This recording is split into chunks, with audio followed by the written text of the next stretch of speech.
साथ संगत जी, प्यार से कहना धन निरंकार जी। सभी ये सत्संग का आनंद लेते हुए, संतों की वाणी को श्रवण करते हुए, अपने जीवन की ओर नजर डालते हुए कि हर वचन, चाहे आज या जब भी एक संतों की वाणी सुनते हैं, तो वो ऐसे वचन होते हैं जो जीवन को बदल देते हैं। ये अपने अंदर झांक कर अपने अंदर बदलाव, और कोई ऊपरी दिखावरी बदलाव नहीं, ये अंदर से बाहर तक की यात्रा कि अंदर से स्वयं को कैसे निखारना है और कैसे फिर एक बाहरली एक बिहेवियरल रूप, ये चेंज भी फिर आता है जो फिर एक छोटे दायरे, एक खुद तक ही नहीं सीमित, अपने परिवार तक ही नहीं सीमित, ये पूरे समाज, ये पूरे संसार तक ये वरदान रूप बनता है। ये इंसानियत का जीवन बनता है और ये इंसानियत की शुरुआत ही रूहानियत से, इस निराकार से, इस परमात्मा से, कि ये जो हर चीज का एक प्राइम सोर्स और यहीं से सब कुछ उत्पन्न, और कैसे जब इस निराकार दातार को ब्रह्म ज्ञान से जीवन में एक लाए हैं, एक हर पल इसी के एहसास में है, तो सभी कार्य, एक एक्टिविटीज दिन की बहुत ही स्मूथ सहज रूप में हो जाती हैं। तो ये मानवीय गुण, ये दैवीय गुण, ये ह्यूमन वैल्यूज की जो बात आती है, ये फिर एक स्वयं हमारे अंदर हम वो बन जाते हैं और फिर एक बोली भाषा, एक एक्ट के रूप में भी फिर वो करा जाता है जीवन में, फिर वो उसी तरह का स्वभाव भी बनता जाता है।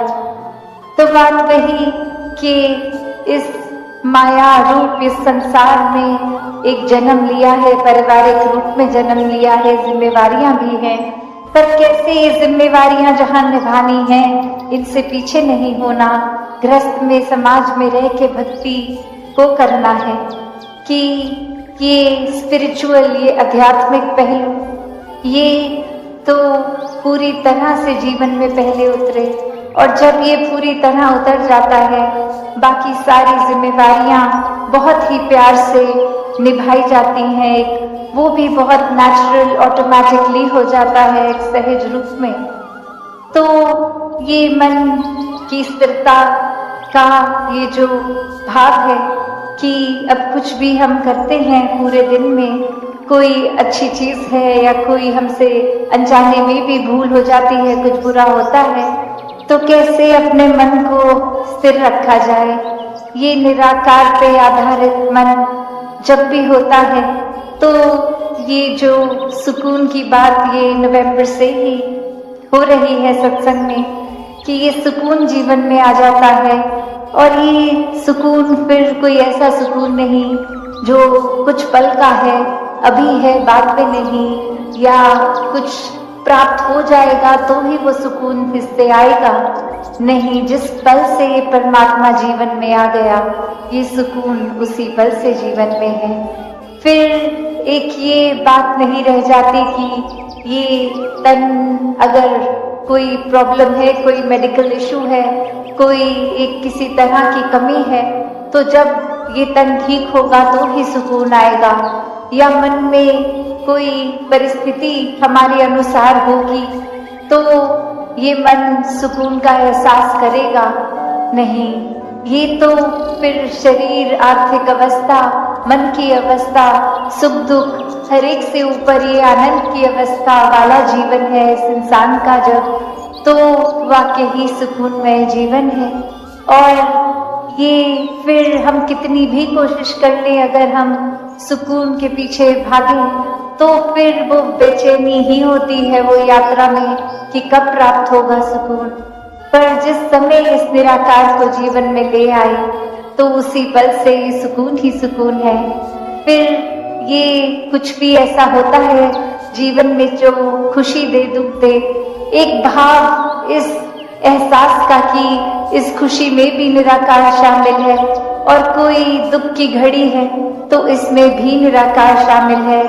तो बहुत ही सहज रूप में ये जीवन के ऐसे भी पल निकल जाते हैं, क्योंकि हर पल ने हमेशा के लिए नहीं टिकना। आज किसी बच्चे ने जन्म लिया तो एक दिन वो जीवन उस बच्चे का खत्म होना ही है, वो चाहे बुढ़ापे में, चाहे 100 साल, चाहे 80, जितनी भी इस परमात्मा ने एक एज बख्शी है। तो बात वही कि कोई भी चीज सिर्फ परमात्मा के अलावा एक खत्म होनी ही है। ये जीवन भी, ये साधन जो हम इकट्ठे करते रहते हैं, आज कोई नई चीज खरीद आए उसका शुरू में तो बहुत ध्यान रखा गया, धीरे धीरे वो समय के साथ हमारे मन में अपनी कीमत खो देती है, फिर उसका ख्याल भी नहीं, वो कहाँ पड़ा है सामान पता भी नहीं, और नया जब आया तो इतने ध्यान से रखा गया कि वो उसकी सर्विस भी हो रही है, उस पर स्क्रैचेस तो नहीं पड़ रहे, और समय के अनुसार वो गिर भी रहा है अगर फोन है या कुछ भी, तो एक वो वैल्यू जैसे खत्म हो गई कि पहले दिन जो कीमत हमारे लिए उसकी थी, वो सामान की कीमत धीरे धीरे कम होते होते खत्म हो जाती है। तो कैसे हर चीज ने अपना एक डिप लेना है, उसने एक टाइम अपना, अपनी शेल्फ वैल्यू को पूरा जीकर फिर उसने ढल जाना है। ऐसे ही ये, चाहे हम लार्जर एक विजन पे देखें तो जिस धरती पे हम हैं, एक दिन ये धरती भी खत्म होनी है। ये चाहे कोई प्लैनेट्स, ये स्टार्स, कुछ भी जो देख रहे हैं माया रूप, सभी ने खत्म हो जाना है। तो सिर्फ और सिर्फ ये परमात्मा और निराकार जो शुरू से था, अभी भी है, आगे भी होगा, तो यही कायम दायम है, यही सच है, इसके अलावा और कुछ भी सच नहीं। चाहे वो एक सच्चाई उस रूप में कि ये रोशनी रूप इस सच्चाई का, और अभी पिछले दिनों ही दासी ने ये बात रखी थी और अब फिर से दोहरा रही है कि कैसे एक रोशनी का रूप, अगर एक चाहे सूरज है, दिन का समय है, तो भी रोशनी में तो कोई कमी नहीं है, और कैसे एक सिर्फ धुंध का आ जाना, और कैसे रास्ते में अगर इतनी दिन के समय भी धुंध आ जाती है तो ड्राइविंग करना कितना मुश्किल हो जाता है। ऐसा तो नहीं है कि रोशनी की कमी है, रोशनी तो पूरी है, पर सिर्फ ये धुंध का फैक्टर ऐड हुआ। तो ऐसे ही ये ब्रह्म ज्ञान, ये निराकार, ये परमात्मा तो हर समय है, वो रोशनी पूरी है, बस ये मैल, ये धुंध, ये हमारी ही दिमाग की उपज, या फिर कोई परिस्थिति को हमने इतना मैग्नीफाई करके बड़ा बना दिया, उसको धुंध का रूप बना दिया, या ये धुंध और भी अनेकों तरह की हो सकती है। कभी कभी इंसान का दूसरे इंसान के बीच दरार का कारण बन जाना, एक नफरतों की उपज, एक अंधविश्वास, ये सुपरस्टिशंस की भी बात, वो भी धुंध।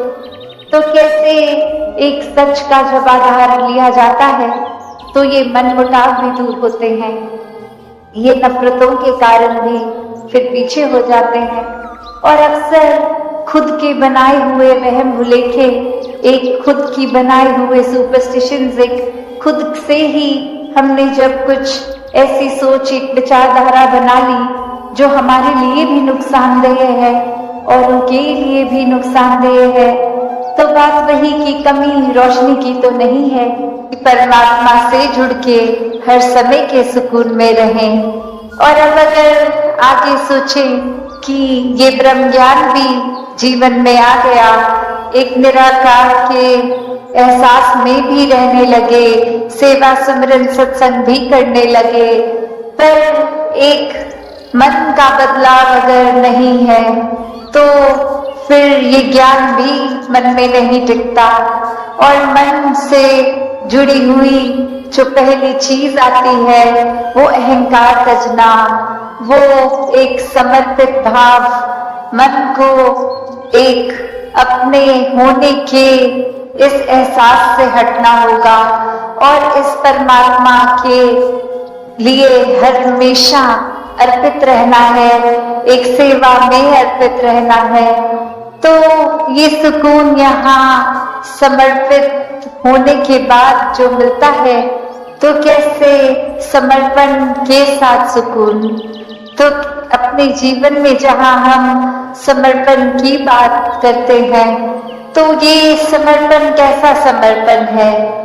एक समर्पण सिर्फ ये तो नहीं कि कभी अक्सर जीवन में हम देख लेते हैं, हम कह देते हैं कि हमसे कोई सीनियर है, वो कुछ ऑर्डर्स दे रहे हैं और हम करते चले जा रहे हैं। अक्सर किसी ना किसी प्रोफेशन में देखा है, ऑफिसेज में या किसी भी सर्विस में, तो एक सीनियर का ऑर्डर मान लेना या फिर कोई अथॉरिटेटिव पर्सन, कोई टीचर, कोई और इस तरह से जो हम पे कोई बात करते हैं और वो मान लेना, वो अक्सर ये रूप उसका समर्पण का नहीं बन पाता, क्योंकि ये रूप तो वो डर से है कि वो जो कह रहे हैं वो करना ही होगा, वरना नौकरी से निकाल दिए जाएंगे, वरना फिर कोई और इस बात की रेपरकशन हो सकती है। तो एक वो बात मानना वो हर प्रोफेशन में हो जाता है, पर मन वहां समर्पित नहीं होता। वो किसी भय के कारण या किसी और अन्य कारण से समर्पण होता है। तो यहाँ समर्पण होना मतलब एक दिल में प्रेम को रखते हुए प्रेम से समर्पित होना, ये प्यार से अपने आप को खोकर सिर्फ इस परमात्मा का होकर, ये समर्पित भाव मन का अगर इस तरह का समर्पण है तो वो मुबारक समर्पण है। तो कैसे एक अक्सर बात ये होती है कि हमने समर्पण अगर कर दिया, तो ये जो इतने सालों में अक्सर अगर हम सोच के भी देखें कि छोटी उम्र से ही पढ़ते लिखते एक डिग्रियां मिल गई, एक हमें कोई और उपाधि मिल गई, तो ये कमाने के लिए चाहे कितने वर्ष लग गए, पर जब समर्पण की बात आती है, अहंकार को तजने की, अहंकार गंवाने की, तो उसमें उतने ही साल नहीं लगते।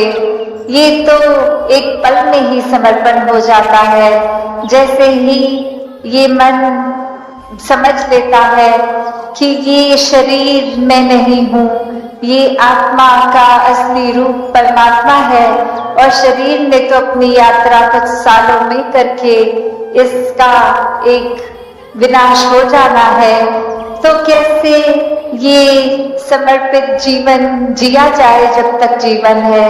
तो बात वही एक कहानी के साथ तास अपनी रखना चाहेगी कि एक बार एक गुरु के पास शिष्य आता है जो काफी सालों के बाद, और आते ही अपने गुरु के आगे 1000 सोने की गिनियां दे देता है और ये कहता है कि इतने वर्ष मैंने काम काज किया और बात मन में यही आती रही कि आपके सामने आशीर्वाद लेंगे जब 1000 गिनियां पूरी हो जाएंगी, और आज ये बोरी भर के आपके पास ये समर्पित करने के लिए आए हैं और आप इसको कबूल कीजिए।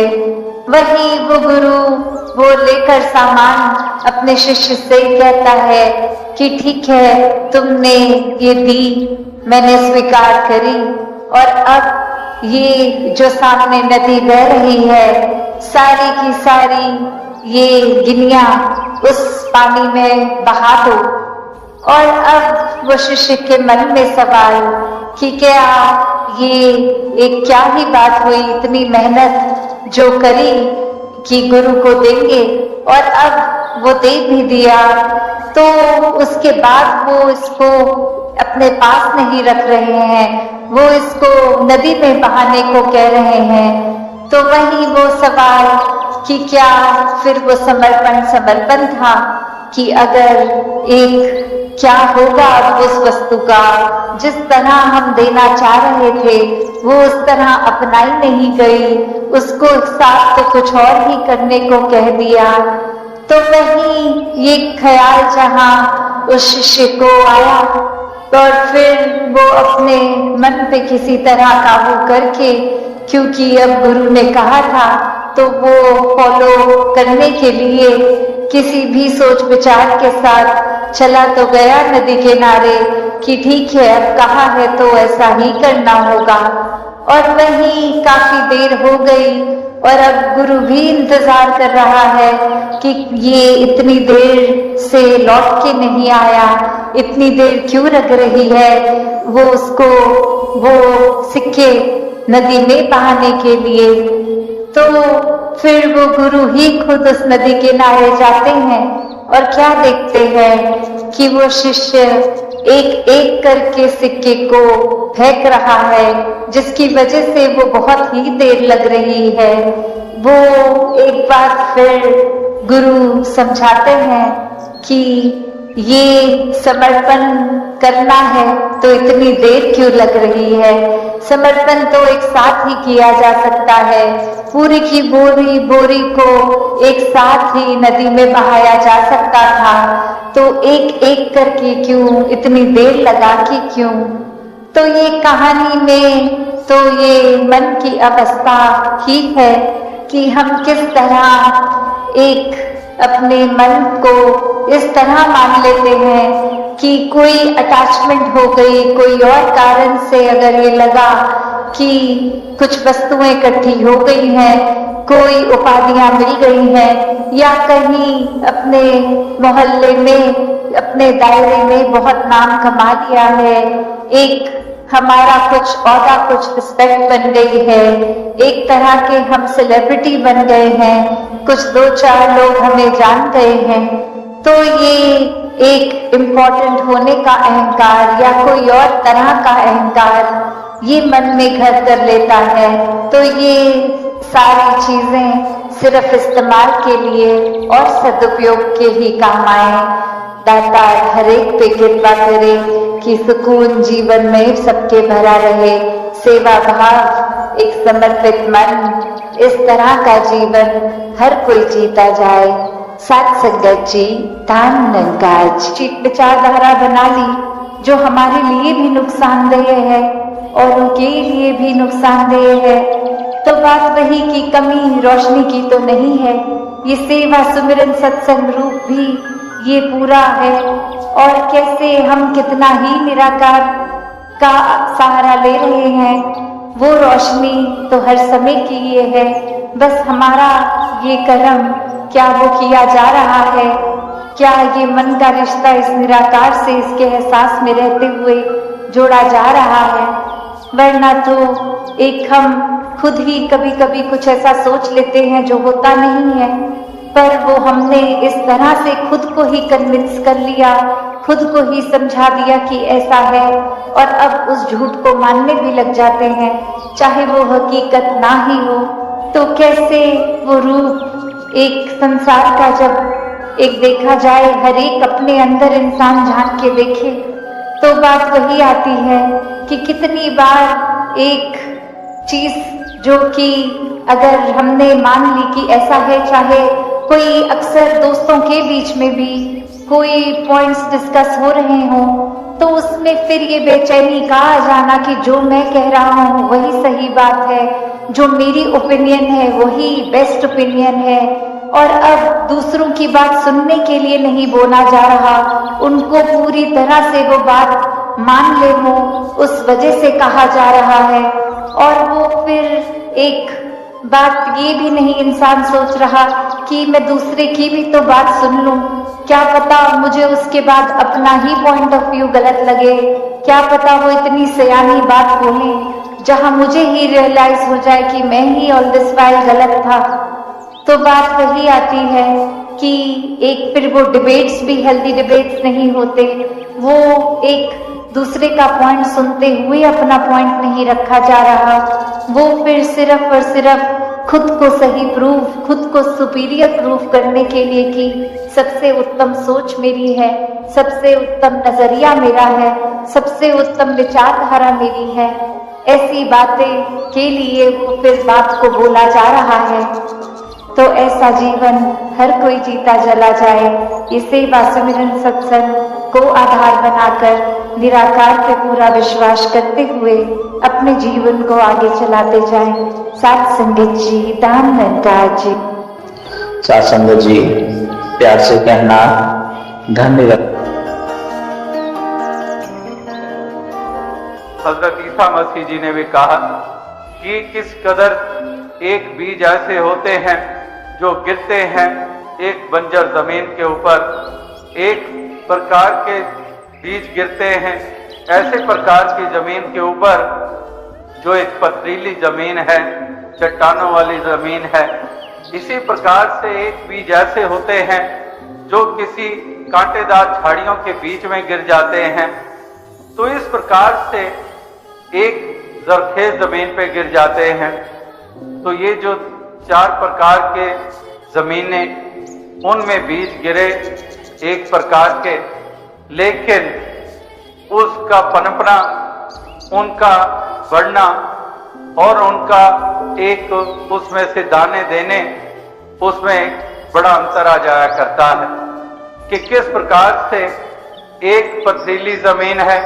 तो पथरीली जमीन है तो वहां पर अगर थोड़ी देर कुछ उगा भी है तो पौधा, लेकिन नीचे पत्थर चट्टान है तो उसकी जड़ें कहां जाएंगी, वो वहीं पर खत्म हो जाता है। इसी प्रकार से एक कांटेदार झाड़ियों में एक बीज गिरे तो वो कांटेदार झाड़ियों में गिरे जो बीज, तो इस तरह से वो भी पनप नहीं पाते हैं। इस तरह से उनको सूरज की किरणें भी नहीं मिलती है, वहां तक कितनी झाड़ियां, कांटेदार झाड़ियां। तो इसी तरह से एक जमीन के ऊपर गिरे जो बीज, उनको पंछी उड़ा कर ले जाते हैं। इसी तरह से एक जो जरखेज जमीन में गिरते हैं वो रच जाते हैं बीज जो जमीन के अंदर, तो वाकई वही फिर पनपते हैं, बढ़ते हैं और उससे सिले प्राप्त होते हैं। इसी प्रकार से वो मिसालें यही थी कि इस तरह से कहीं पर एक कठोरता जहां पर आ जाती है तो उस चट्टान के ऊपर गिरे हुए वो बीज, कठोरता है जहां पर, तो वहां पर आगे वो जड़ें कहां पर जाएंगी, तो वो पौधा आगे नहीं ऊंचा हो पाता है, वो नहीं बढ़ पाता है। और इसी तरह से कांटेदार घनी झाड़ियों में गिरा है तो उसमें भी कहीं पर कोई, जिसको दुनियावी रूप में हम नुकसान कहते हैं या किसी के द्वारा कोई की हुई निंदा, वकीली इत्यादि है, उसका असर ग्रहण हो गया तो उसका भी आगे बढ़ना मुश्किल हो गया। इसी प्रकार से एक जो जरखेज जमीन के ऊपर गिरी और वो रच गई वो बीज जो जमीन के अंदर, तो वाकई ही उन्हीं का ही इस तरह से एक पौधा बनना और उसके आगे उससे फल प्राप्त होने, तो इस तरह से उसको मुकम्मलता प्राप्त होती है। तो और साथ संगत, कहने का भाव यही है कि जो एक पंछी उड़ाकर ले गए जमीन के ऊपर पड़े हुए बीज को, यानी कि वही बात कि केवल इस कान से सुना और दूसरे कान से निकाल दिया, कोई नाता मन का जुड़ा नहीं, मन रूपी धरती में वो बीज को स्थान दिया नहीं, तो इस तरह से वो पंछी उड़ाकर ले गए।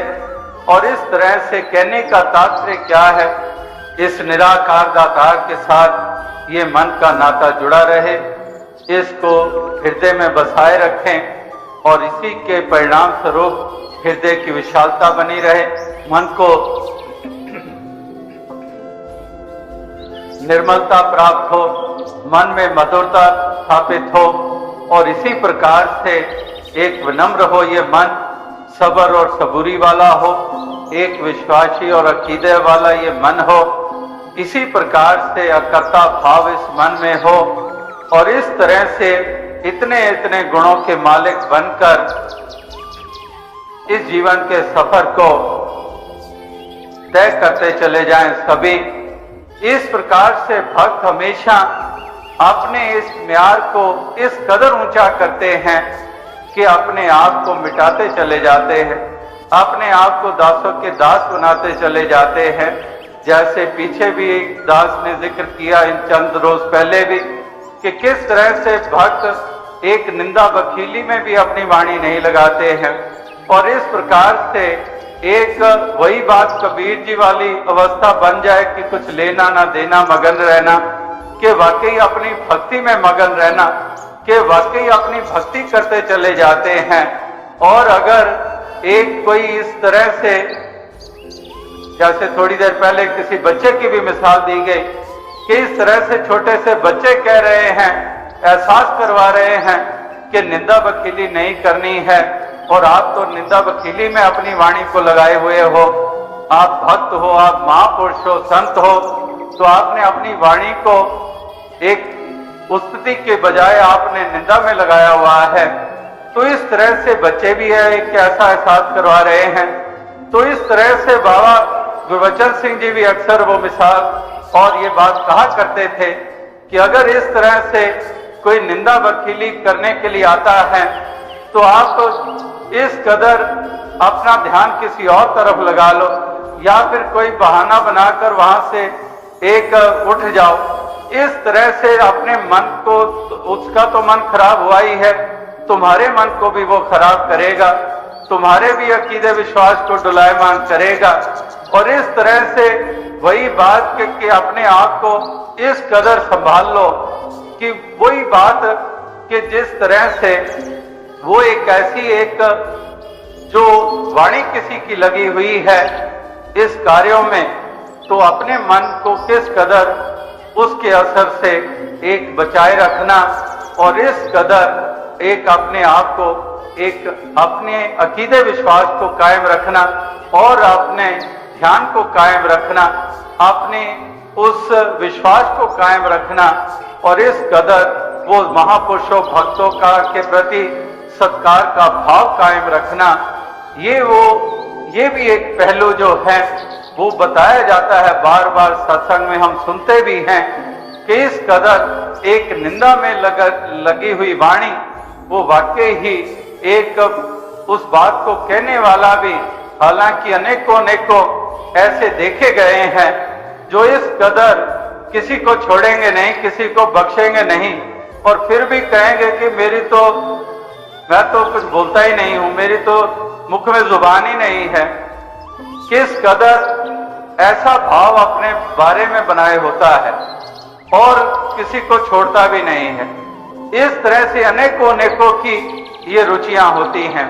पीछे भी दास ने ये बात कही, अंग्रेजी में एक कहावत है, one who gossips to you will gossip about you, कि कोई तुम्हारे पास आकर किसी की बात करता है तो भूल जाओ कि औरों की बात तुम्हारे पास करता है, पता नहीं कितनों के पास तुम्हारी बात जाके करता है।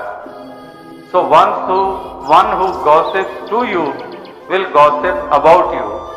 तो इस प्रकार से महापुरुष भक्तजन सजग रहते हैं, भक्तजन सुचेत रहते हैं, और इस प्रकार से वही बात कि अब मेरा कुछ लेना देना नहीं है इन बातों में, मुझे अपनी भक्ति करने दो, मेरे मन में खटास पैदा ना करो। वो और होंगे जो सुनते होंगे वो तो चले गए, जैसे वो भी ध्यान में आ गई बात, उन्हीं दिनों की बात है। इसी तरह से एक स्थान पर रुके तो वो वही इलाका था, कुछ एक झांसी का इलाका मध्य प्रदेश में पड़ता है, वहां पेट्रोल पंप पे रुके तो वहां पर भी इसी तरह से जैसे पहले किसी ने बात कही तो एक और आ गया, वो ये कहने लग पड़ा कि एक दतिया का रहने वाला था, कहने लगा झांसी गले की फांसी, दतिया गले का हार, और ललितपुर ना छोड़िए जहां पर मिले उधार। तो आगे से वो ललितपुर था, वो जहां पेट्रोल पंप पे रुके थे, तो आगे से वो कहने लगा, दुकानदार वो कहने लगा चलो बाकी जो आप कह रहे हो कि एक झांसी गले की फांसी और दतिया गले का हार, लेकिन वो तो कब के कूच कर गए जो देते थे उधार, अब मत उम्मीद करो यहाँ ललितपुर में आपको कोई उधार देगा। तो कहने का भाव यही है कि यही समझे कि वो तो कूच कर गए, जो सुनते सुनाते थे, जो कहते कहलाते थे। अब तो हमने अपने रचना भी यश में लगानी है और अपने कानों का ध्यान भी उस ओर देना है जिस तरफ गुणगान हो महापुरुषों का, जिस तरफ गुणगान हो इस निराकार परमात्मा का।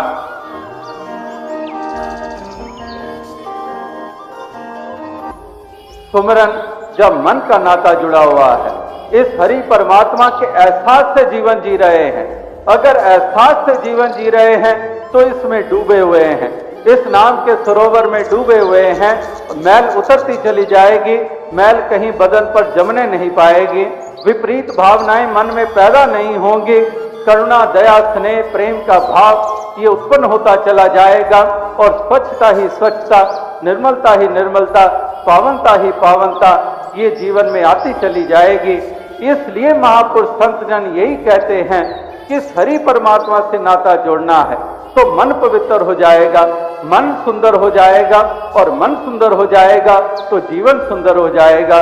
मन सुंदर नहीं है तो जीवन सुंदर नहीं होगा, मन आनंदित नहीं होगा अगर इस मालिक के साथ ये मन का नाता ये नहीं जुड़ा हुआ है। तो आओ साथ संगत, इसलिए मन के ऊपर बहुत जोर दिया है महापुरुषों ने। इसी काशी नगरी में कबीर जी जैसे संत महात्मा क्या कह रहे हैं? महापुरुष ये कह रहे हैं कि एक केसन कहां बिगाड़िए जो मुंडे 100 बार। कहते हैं कि केसन का बिगाड़िए जो मुंडे 100 बार। कहते हैं कि इस सर को तो मुंडवा लिया 100 बार, तो इन केसों ने क्या बिगाड़ा है? तो मन को क्यों नहीं मुंडिया जामे भरे विकार। तो कहते हैं कि एक मन के ऊपर विकार रूपी बाल जो उगे हैं उनको तो मुंडा नहीं है, लेकिन सर मुंडवा लिया है। ये कबीर जी जैसे संत कह रहे हैं कि नहाए धोए क्या हुआ, जो मन मैल ना जाए, मीन सदा जल में रहे, धोए बास ना जाए। तो इससे और स्पष्ट शब्द हम कहां पर सुनेंगे? कितने स्पष्ट रूप में कबीर जी ने ये बात कह दी। मंतव्य क्या था? मंतव्य ये था कि अगर मन का नाता नहीं जुड़ा हुआ है, मन कहीं और है, माला तो कर में फिरे, जीभ फिरे मुख माहे, मनवा तो दिस फिरे, ये तो सुमरन ना है। कि माला तो हाथ में फिर रही है, माला के मन के हाथ में घुमा रहे हैं, लेकिन एक माला तो कर में फिरे, कर कहते हैं हाथों को, माला तो कर में फिरे और जीभ फिरे मुख माहे, लेकिन मनवा तो दिस फिरे, ये तो सुमरन ना है। इस प्रकार से ये सुमरन नहीं है, इस प्रकार से ये भक्ति अर्चना नहीं है। अगर मन ही शामिल नहीं है तो फिर कौन सी पूजा, कौन सी अर्चना हो रही है? तो और साथ संगत, बदन तो नहा रहा है, शरीर नहा रहा है, हाथ में माला के मणके घूम रहे हैं, मन के मणके नहीं घूम रहे हैं। इस प्रकार से एक विकार जो है वो मन से निकल नहीं रहे हैं, तो फिर बाकी क्या मुंडवाया गया? तो कहने का क्या भाव है? कहने का तात्पर्य यही है कि वाकई जो इस तरह से इस मन का नाता इस प्रभु परमात्मा ईश्वर के साथ जोड़ लेता है, फिर वो उठते बैठते इसके एहसास में जीवन जीता है और उसका एक एक पल, एक एक क्षण जो है वो सुंदर हो जाता है। तो इस प्रकार से एक मन की सुंदरता ही एक जीवन को सुंदर बनाती है, मन की सुंदरता ही स्थान को सुंदर बनाता है। मन की पावनता है तो स्थान को भी पावनता मिल जाती है। और अगर एक मन में कुरीतियां हैं, मन में विपरीत भावनाएं हैं, मन में लोभ है, मन में तृष्णा है, मन में जलन का भाव है, मन में अहंकार है, मन में एक घृणा वैर ईर्ष्या की आग इस मन में जल रही है, तो फिर उससे नाम एक जीवन सुंदर कभी होने वाला नहीं है। क्योंकि मन में एक अंधकार है, मन में ये आग जल रही है, मन में प्रलोभन है, इसलिए कुछ भी एक सुंदरता जीवन में देखने को नहीं मिलेगी। तो इसलिए महापुरुष संत जन यही प्रेरणा बार बार देते चले आ रहे हैं हर मानव को, हर इंसान को, कि इंसान अवश्य इसकी तरफ तूने गौर करना है। इस हरि परमात्मा, इस निराकार के साथ ये मन का नाता। महापुरुष संत जन वो निरंतर यही एक भाव वो सबके सामने इसीलिए रखते आए हैं कि इंसान इस बात को समझें और वो जाने कि भक्ति कहते किसे हैं और भक्त की पहचान क्या होती है। इस तरह से ये वचन सुन सुन के भी इंसान इसकी तरफ गौर नहीं करता है। एक बिन वेखे दे पुस्तक करना अंबर नु हथ लाना है। इस प्रकार से बगैर देखे की भक्ति नहीं, एक इसको जानकर इसकी भक्ति, इसकी स्तुति, इसको जानना पहला कदम ये बताया गया है कि वाकई ही पहले इस प्रभु परमात्मा ईश्वर, इस निराकार दातार का बोध हासिल करना है। ये बोध हासिल करके ही फिर वो यात्रा आरंभ होती है जिसको हम कहते हैं कि भक्ति के अंतर्गत की हुई यात्रा। तो पहले ये जानना जरूरी है। जैसे किसी बच्चे से हम प्यार करते हैं, हम कहें कि हम बच्चे से प्यार करते हैं। अब बच्चे से प्यार करते हैं तो बच्चा पहले पैदा हुआ है, मां की ममता, किस बच्चे के लिए ममता? वो बच्चा जो पैदा हो चुका है। अब जो बच्चा अभी पैदा ही नहीं हुआ है तो वो ममता वाली बात जो हम कहते हैं, तो बच्चा जिसके पैदा हो जाता है और फिर वही बच्चा गोद में खेल रहा है, तो फिर हम जानते हैं कि सहज में किस कदर वो ममता। इसी प्रकार से किसी भी एक चीज को जो हम देख चुके होते हैं उसका तस्वुर में आ जाना कितना आसान है, और जिसको हमने कभी देखा नहीं है, किसी के बारे में हमने नाम सुन रखे हैं, उसका जिक्र आता है और हमारे ध्यान में, हमारे ख्याल में, तस्वुर में उसकी शक्ल सूरत पता नहीं कैसी कैसी सामने आती है। लेकिन जिन्होंने देखा है उनको कोई दाएं बाएं और बड़ी एक सोच नहीं करनी पड़ती है, कोई और ज्यादा सोचना नहीं पड़ता है कि ऐसा होगा, ऐसा होगा, उसकी शक्ल सूरत ऐसी होगी, उसका कद ऐसा होगा, उसके शरीर का रंग ऐसा होगा। उनको ये ख्याल करने की जरूरत नहीं होती जिन्होंने देखा हुआ है। लेकिन जिन्होंने केवल नाम सुन रखे हैं उनके केवल एक अनुमान और केवल ख्याल रहते हैं। इसी प्रकार से कहने का भाव यही है कि महापुरुष, संत जन, भक्त जन भी इसीलिए कहते हैं कि जिस भगवंत की भक्ति करनी है तो वाकई पहले इसको जानना भी है। बिन डिठे क्या सलायना अंधा अंध कमाए जियो। अगर हम गुरबाणी में भी पढ़ते हैं तो बिन डिठे क्या सलायना अंधा अंध कमाए जियो, कि उसको अंधा कह दिया है कि वही बात के बिन देखे दे उस्तत करना अंबर नो हथ लाना।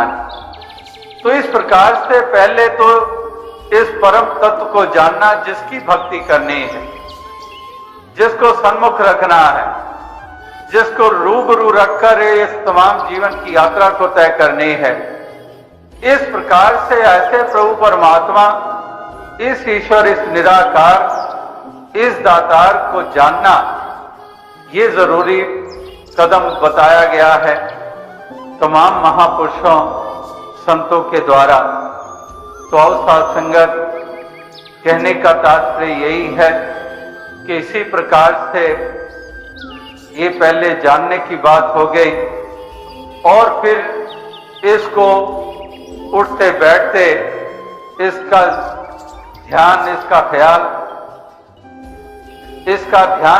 ख्याल करते हुए इस प्रकार से इसके एहसास के साथ इस जीवन की यात्रा को तय करते हैं भक्त।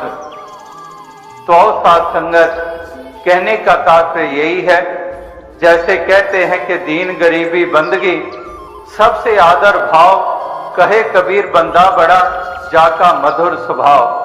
के दीनता, मन की दीनता, के दीन गरीबी, मन करके फकीरी, के दीन गरीबी बंदगी सबसे आदर भाव, कहे कबीर बंदा बड़ा जाका मधुर स्वभाव। किस प्रकार से वो मधुरता वो स्वभाव में आ जाया करती है। इस प्रकार से एक स्वभाव में अगर मधुरता आ गई तो वाणी में भी मधुरता आ जाती है। स्वभाव में मिठास आ जाती है तो जुबान में भी मिठास आ जाती है। इस प्रकार से दीन गरीबी बंदगी सबसे आदर भाव, कहे कबीर बंदा बड़ा जाका मधुर स्वभाव। इस प्रकार से कहने का भाव यही है, जहां से दास ने बात आरंभ की थी कि एक भावों को प्रधानता, एक मन की अवस्था ऐसी बननी, मन में मिठास, सहनशीलता, विशाल इस हृदय का होना, सब्र और सबूरी वाला होना, इसी प्रकार से इस मन का विनम्र होना और इसी मन में प्रेम का और बढ़ना। वाकई ही जब दिमाग और हृदय की बात होती है, जब भक्ति हृदय का विषय है, भाव का विषय है, भाव हृदय का विषय है, इसी प्रकार से अगर प्रेम की बात करते हैं, प्यार की बात करते हैं, तो तब भी वो हृदय में प्यार रचा हुआ है, तो तब वास्तविकता में एक अहमियत बनती है, तभी वास्तविकता में जीवन कहलाता है और औरों के लिए भी हम वरदान बनते हैं। क्योंकि प्यार हृदय में बसा हुआ है तो प्यार से पेश आ रहे हैं। जब प्यार से पेश आ रहे हैं तो दूसरे को अच्छा क्यों ना लगेगा, सुकून क्यों ना दूसरे को मिलेगा। इस प्रकार से कहने का भाव यही है कि भक्त के हृदय की ऐसी मजबूती होती है कि वाकई अकीदा और विश्वास इस परमात्मा ईश्वर निराकार में निरंतर परिपक्व रखता है। इससे कभी भी अपना मुख मोड़ता नहीं है, इससे कभी अपनी एक विश्वास डुलायमान नहीं होने देता है। हमेशा वो परिपक्वता एक विश्वास के रूप में इनके मन में वो बनी रहती है और इसलिए वो किसी तरह से इस मन को कमजोर नहीं होने देते हैं, ना ही किसी के एक भ्रम में आ जाते हैं, ना किसी भुलेखे में आ जाते हैं, ना किसी वहम में आ जाते हैं। जैसे दास अक्सर कहता है कि एक भक्ति के बगैर जीवन नीरस होता है, भक्ति आ जाती है जीवन में तो जीवन रसमय हो जाता है। इस प्रकार से ये भक्ति का दान हनुमान भी मांगते हैं। भक्ति कर रहे हैं और समर्पण हुए हैं, समर्पित हुए हैं और साथ ही साथ अनेकों और शक्तियों और ताकतों के मालिक भी हैं, लेकिन मांग रहे हैं, फिर भी दान, भक्ति का दान मांग रहे हैं। इसी तरह से अनेकों महापुरुष भक्तजनों के जीवन वो हमारे सामने हैं। तो आओ साथ संगत, कहने का तात्पर्य यही है कि एक भक्ति का ताल्लुक भाव के साथ है, एक कोई दिमागों और अकल सियानपों से कोई ताल्लुक नहीं है। ठीक है, समझ दी है और समझ का इस्तेमाल भी करना है, लेकिन एक भाव, क्योंकि दिमाग का विषय विचार है और दिल का विषय भाव है और एक हृदय को ही प्रधानता दी गई है। भक्ति में दिमागों की नहीं, एक दिल की प्रधानता है, भाव की प्रधानता है। साधु भूखा भाव का, धन का भूखा ना है। इस प्रकार से भाव का हम जिक्र सुनते हैं कि ये हृदय की भावनाएं हैं। हृदय में वो जो एक तरंगे उठती हैं, वो सब इस सत्य के ऊपर आधारित, इस पारब्रह्म परमात्मा निराकार दातार के एहसास के ऊपर आधारित, इसी प्रकार से मानवता के ऊपर आधारित एक प्रेम, करुणा, विनम्रता इत्यादि ऐसे भावों से युक्त होकर जीवन जीते हैं। तो ये भक्ति भी इसमें भाव की प्रधानता हुआ करती है। तो इसलिए हृदय में हमारे भाव ऐसे बने ताकि हमारी एक भक्ति और प्रबल होती चली जाए। इस तरह से एक भावनाएं जो हैं वो महापुरुषों संतों ने निरंतर ये सबके सामने रखी हैं। इस तरह से एक हमारी भावनाएं, इसी के ऊपर ही सब कुछ निर्भर किया करता है। एक जिसको हम भक्त कहते हैं, तो भक्त की पहचान कोई लिबास नहीं है कि किसी ने ये फलां रंग के कपड़े पहन लिए, वस्त्र पहन लिए तो ये भक्त हो गया है, इसने बालों को इस ढंग से सजा लिया है तो ये भक्त हो गया है, इसने बालों को, सर को मुंडवा लिया है तो ये भक्त हो गया है। इस प्रकार से एक अनेकों ऐसे साधनों को भक्त होने की पहचान ये माना जाता रहा है और आज भी माना जा रहा है। लेकिन महापुरुष संत जन वो इस तरह से ये बात साथ साथ समझाते आए हैं कि भक्त की पहचान कोई ये शारीरिक बनावट नहीं है, ये एक हृदय के भाव हैं, ये एक सोच है और उसी के अंतर्गत वो सुंदर व्यवहार है, वो सुंदर चाल है, वो एक किसी को भक्त का दर्जा दिलवाती है और उसको सत्कार प्राप्त होता है। इस तरह से महापुरुष संत एक भक्ति भावना से युक्त होकर ही भक्त होने का प्रमाण देते आए हैं। तो आओ साध संगत, इसी तरह से वही बात कि रांझा रांझा कर दीनी, आप भी रांझा हुई, इसी प्रकार से ये एक प्रेम, ये हृदय के भाव, ये हमेशा गुरुमुख के बने रहते हैं, ये गुरसिख के बने रहते हैं और इसी प्रकार से ये अपनी प्रीत को ये निभाते चले जाते हैं। यही दातार सब पे कृपा करे। हे समर्थ परमात्मा, हे निर्गुण निरंकार, तू करता है जगत का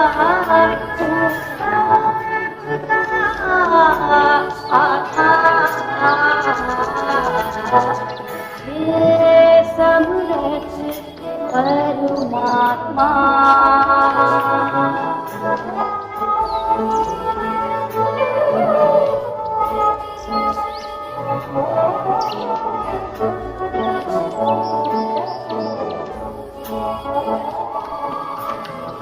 कण कण में है बस रहा तेरा रूप, तीन काल है सत्य तू मिथ्या है संसार। हे समर्थ परमात्मा,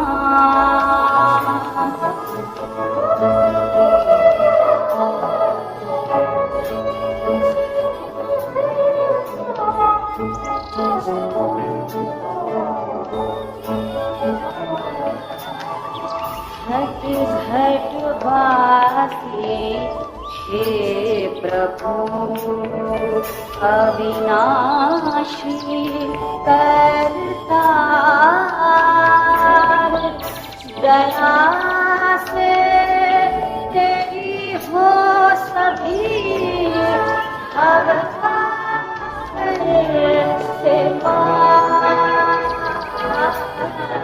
हे समर्थ परमात्मा, हे निर्गुण निरंकार,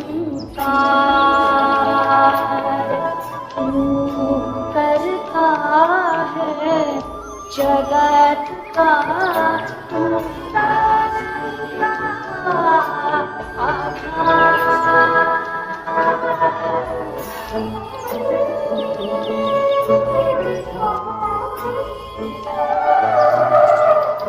साथ संगत जी, प्यार से कहना धन्य गाजी। रामनगर के सत्संग में सभी जहाँ इस परमपिता परमात्मा, इस निराकार, इस कण कण में बसे हुए राम का जिक्र कर रहे थे और वो सिर्फ सुनाया जिक्र नहीं, वो आंख देखा जिक्र कि वाकई ही ये राम कण कण में है, हर जगह है और ये रामनगर भी इसी राम से युक्त, कण कण में रमे राम से। तो हर किसी के जीवन में ये राम देखना संभव है। वे परमात्मा अल्लाह जिस नाम से भी संबोधित करें, ये एक ही अस्तित्व, एक ही सत्य जो हमेशा से रहा है, हमेशा रहेगा और अभी भी है। इस निराकार परमात्मा का ये अनुभव, इसको हर समय आसपास अंग-संग देखना, ये एहसास, ये ब्रह्म ज्ञान द्वारा जो दृष्टि, ब्रह्म ज्ञान से निराकार जो हर समय नजर आए, तो ऐसा ही भक्तों ने हमेशा से सिखाया है, समझाया है और जीवन जी कर दिखाया है कि कैसे एक किसी समय का भक्त भक्ति ना करे। ये हर समय ही किसी विशेष जगह जाने की जरूरत नहीं है भक्ति करने के लिए, क्योंकि ये निराकार तो हर समय ही एक अंग-संग है, बसा है। तो ये भक्ति भी कुछ घंटों में ना बांटी जाए, ये पूरा दिन, पूरी जिंदगी के लिए भक्ति की जानी संभव है। बस बात वही कि इस निराकार को पहले देखना होगा, देखने के बाद ही, ये जानने के बाद ही इसके साथ एक हो सकते हैं और एक होकर ये प्रेम का रिश्ता, प्रेमा भक्ति की शुरुआत का उम्र रह सकती है। तो जिस तरह कबीर जी भी हमें समझाते हैं कि काशी काबा एक है राम रहीम, मैदा एक पकवान बहुत, बैठा कबीरा जी, कि कैसे एक वस्तु की जो बात है कि एक वस्तु से अब कितनी, जैसे इसमें उदाहरण मैदा का, कि मैदे से कितने अलग अलग चाहे पकवान बना लें, तो जो मूल तत्व है उस पकवान का वो मैदा ही रहेगा। उसी तरह चाहे हमारी आस्था विश्वास कहीं भी हो, एक बात वही कि ये परमात्मा तो असली रूप में, ये निराकार रूप, ये इतना विशाल जो शुरू से अंत कोई इसका है ही नहीं, एक वो मूल, ये सच, ये निराकार, इसके ऊपर फिर यही हर एक के अंदर वास भी करता है। एक इंसान पूरे ब्रह्मांड के एक छोटे से छोटे तत्व में भी कैसे फिर यही हर एक में है। जिस तरह एक कपड़े में वो रुई भी अपने आप होती है, वो कॉटन खुद ब खुद हो जाती है, तो ऐसे ही ये निराकार भी हर एक में। और फिर ये हमारी ही छोटी सोच होती है जो किसी को ऊंचा देखता है, किसी को नीचा देखता है, किसी से नफरत करता है तो किसी से प्यार करता है, एक बहुत ही जजमेंटल होके कि खुद हमें जो लगता है हमारे मुताबिक है वो इंसान ठीक है, वरना अन्य इंसान एक अच्छे नहीं लगते। तो बात वही कि अगर परमात्मा वाक्य ही सब में है और वो सब में नजर भी आए, तो उसके लिए सिर्फ ब्रह्म ज्ञान की ही दृष्टि चाहिए, जिससे हर कोई इस परमात्मा का स्वरूप जो निजी एक किसी का असली, चाहे कैरेक्टरिस्टिक की बात करें, एक पर्सनल नेचर की बात करें, तो ये परमात्मा ही एक कोर है, एक इसी से उत्पन्न है सब कुछ और वही हर एक में। तो फिर ये एक नफरत के कारण भेदभाव, एक और कोई ना कोई वजह जो हमारे दिमाग में खुद को श्रेष्ठ बनाने के लिए दूसरे को नीचा बना दिया, चाहे बहाना जाति पाति का दे दिया कि कहीं पैदाइश हो गई तो कुल ऊंचा हो गया, कहीं और स्थान से रिलेटेड यहाँ जन्मे तो ठीक है, नहीं तो नहीं। ये खाना पीना ये सारे हमारी तरह खाते हैं, हमारी तरह के हैं, हमारे कल्चर के हैं, तो ठीक है, वरना कुछ श्रेष्ठता नहीं है इनमें। ऐसे भाव मन के अगर बन जाते हैं तो वाकई ही सिर्फ ये दिल हर एक से जजमेंटल होके ये नफरत के भाव ही लेगा, खुद को श्रेष्ठ दिखाने के लिए औरों को नीचा दिखाएगा।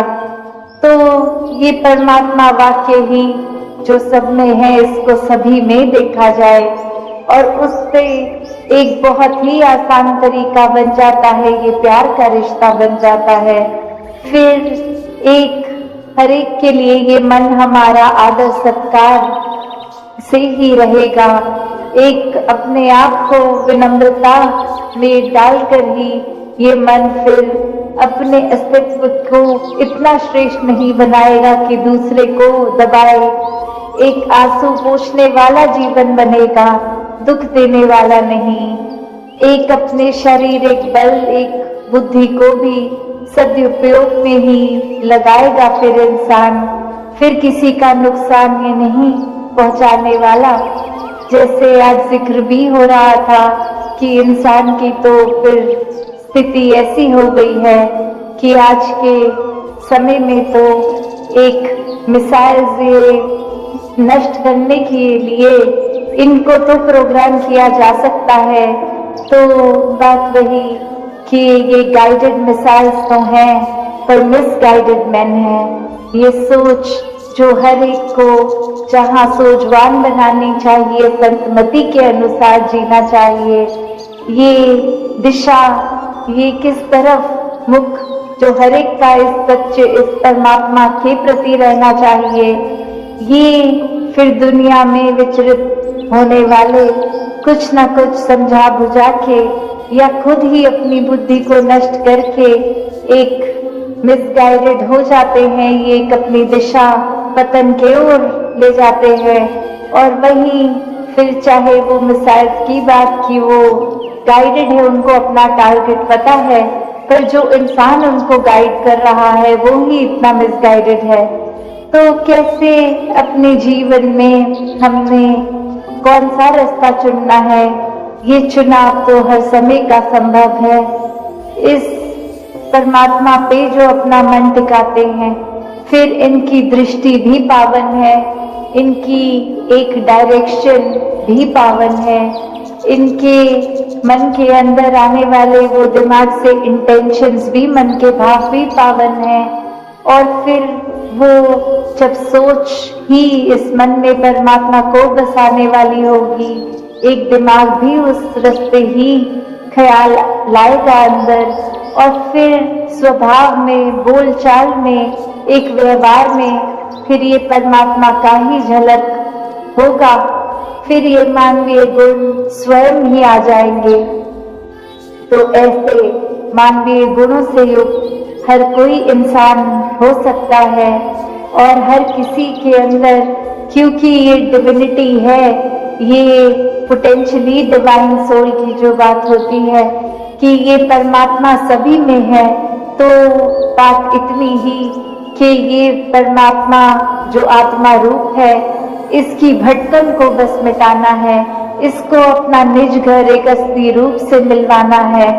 और ये आत्मा फिर शारीरिक रूप में एक शरीर के अंदर अगर है भी, तो भी ये इतनी विशाल हो सकती है इस विशाल से जुड़ के कि फिर एक मन में सिर्फ भलाई, सिर्फ अच्छाई, एक तंग दृष्टि से नहीं, एक विशालता की तरह हमारा दिल भी विशाल हर एक को अपना लेगा, हर एक से प्यार करेगा।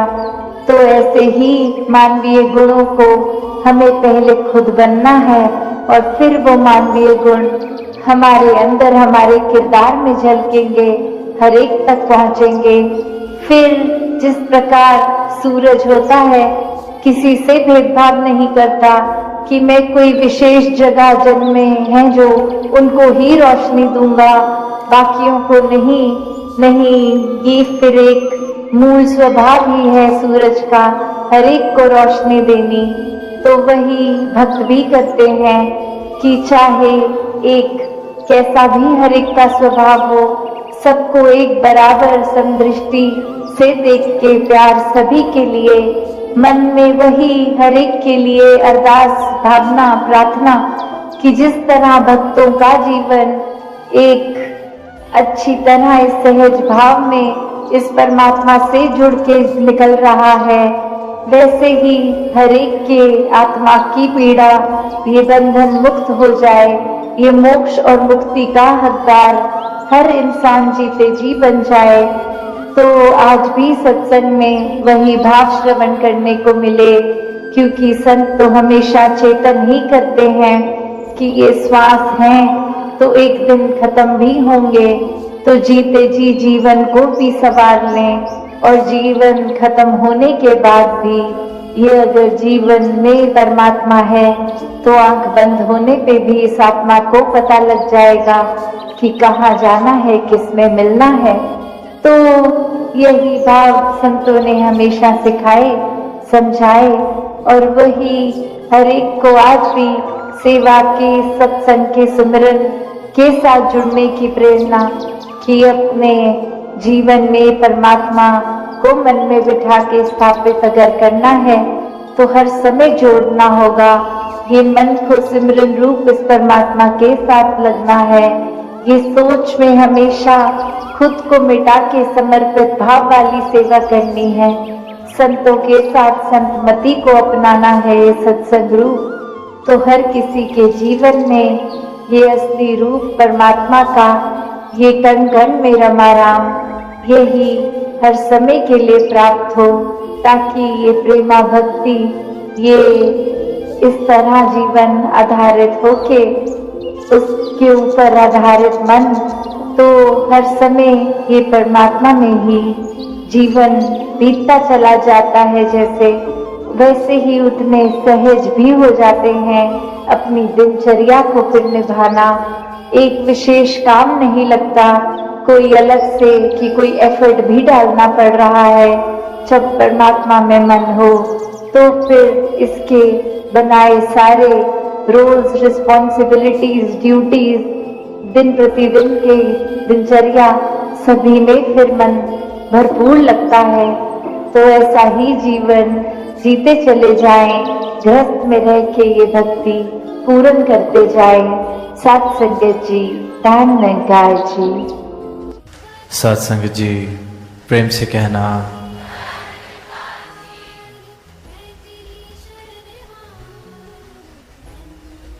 कल शाम देर रात ऊना में आगमन हुआ। आप सबके वहाँ भवन पर दर्शन करने को मिले। फिर आज सुबह से ही चंद स्थानों पर जाने का अवसर मिला और सब जगह, हर एक भवन पर, हर एक स्थान पर, हर एक घर में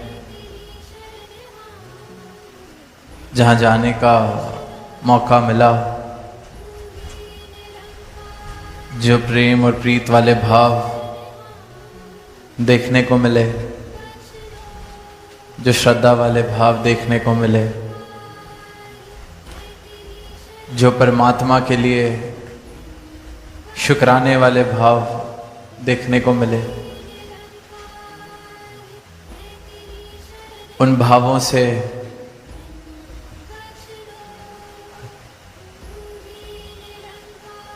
इस प्रकार ऐसे भावों का प्रभाव पड़ता है कि जो अभी इस परमात्मा से वाकिफ नहीं, जिसके जीवन में ये प्रेम वाले या समर्पण वाले भाव नहीं, पर जब वहाँ प्रेम की बरसात में किसी को भीगता देखता है तो उसका हृदय भी पुकार करता है कि ऐसा आनंद मेरे जीवन में हो। और आज सुबह से ही इन्हीं भावों के बीच, इस प्रेम की बरसात में ही रहने का अवसर प्राप्त हुआ और दातार के सदगुरु के चरणों में सिर्फ और सिर्फ शुक्राने वाले भाव के ये ब्रह्म ज्ञान जो मिला है, इसकी प्राप्ति जो हुई है, गुरु की कृपा जो हुई है, सदगुरु का तरस जो हुआ है, ये सिर्फ उसी की बदौलत हृदय के भाव इस प्रकार हैं। वरना संसार में कहीं भी जाते हैं, कोई किसी का हाल पूछता है तो सिर्फ और सिर्फ दुख, सिर्फ और सिर्फ कष्ट, सिर्फ और सिर्फ पीड़ा। या तो इस बात का दुख कि कुछ नहीं है, या इस बात का दुख कि जितना है वो कम है, या इस बात का दुख कि अब जितना है वो संभल नहीं पा रहा है। जिस मुकाम तक पहुंच गए हैं अब वहां पर टिकना मुश्किल हो गया है, या जिस मुकाम पर पहुंचे थे उस मुकाम से ऊंचा मुकाम किसी और ने हासिल कर लिया है। इस तरह आनंदित होके सिर्फ और सिर्फ वही नाच सकता है, वही जीवन जी सकता है जिसकी इस परम आनंद के साथ लिव जुड़ गई है, जिसको बोध हो गया है इस परमात्मा का, इस सच्चाई का, जिसे वो बात समझ आ गई है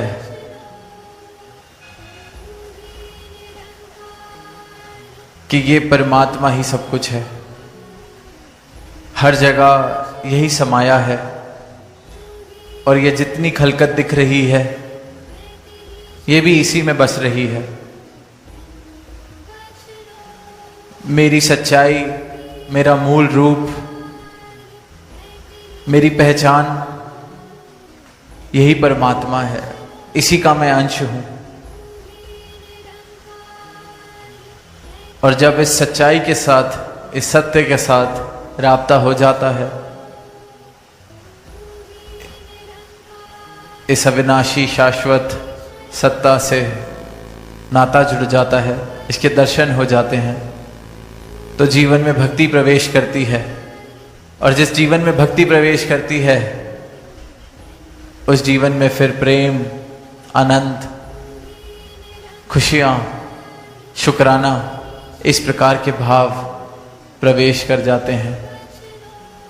वो जीवन बिन सुर ताल के भी नाच रहा होता है, और यही नृत्य फिर प्रमाण बनता है कि इस जीवन में भक्ति है, इस जीवन में आनंद है। फिर उस इंसान को जिसे इस परमात्मा के दर्शन हो गए, इसका बोध हो गया, वो खुद को दासन दास समझता है।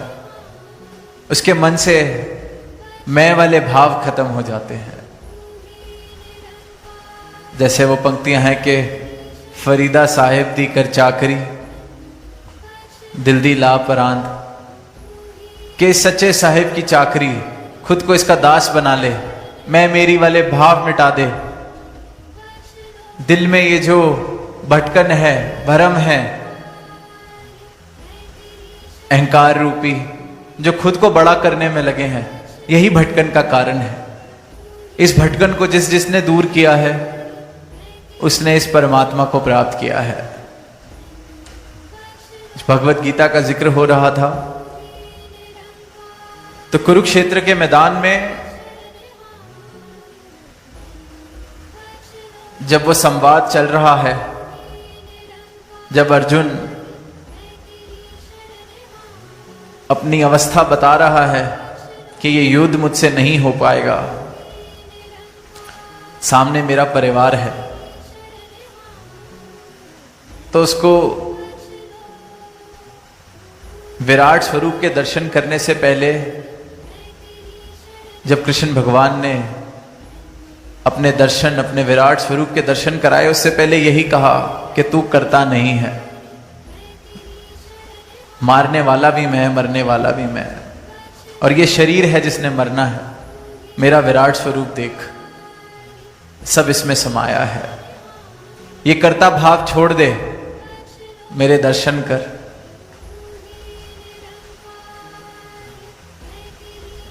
और इस कर्ता भाव को छोड़ के अपने धर्म को निभाओ। और जैसे ही वो कर्ता भाव गया, जैसे ही मैं वाली भावना गई, वैसे ही जो दृष्टि दी गई, ज्ञान चक्षु दिए गए, फिर उसको प्राप्त करने के बाद इस विराट के दर्शन किए। फिर आगे को प्रणाम किया, बाएं को प्रणाम, पीछे को प्रणाम, दाएं को प्रणाम, ऊपर को प्रणाम, नीचे को प्रणाम, क्योंकि दर्शन सिर्फ इस एक के, इस विराट के होने लग गए। कर्ता भाव छोड़ दिया, दिल के भ्रम, दिल की भटकन मिट गई, क्योंकि सारी भटकन की शुरुआत और आधार मैं वाले भाव हैं।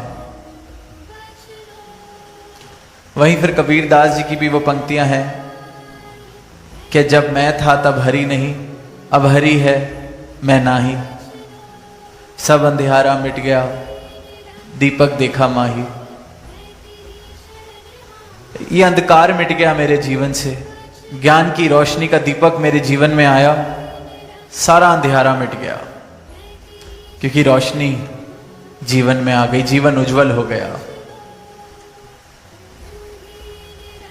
तो जब तक मैं हूं, मैं मेरी वाले भाव हैं, तब तक मिलन नामुमकिन है इस परमात्मा से।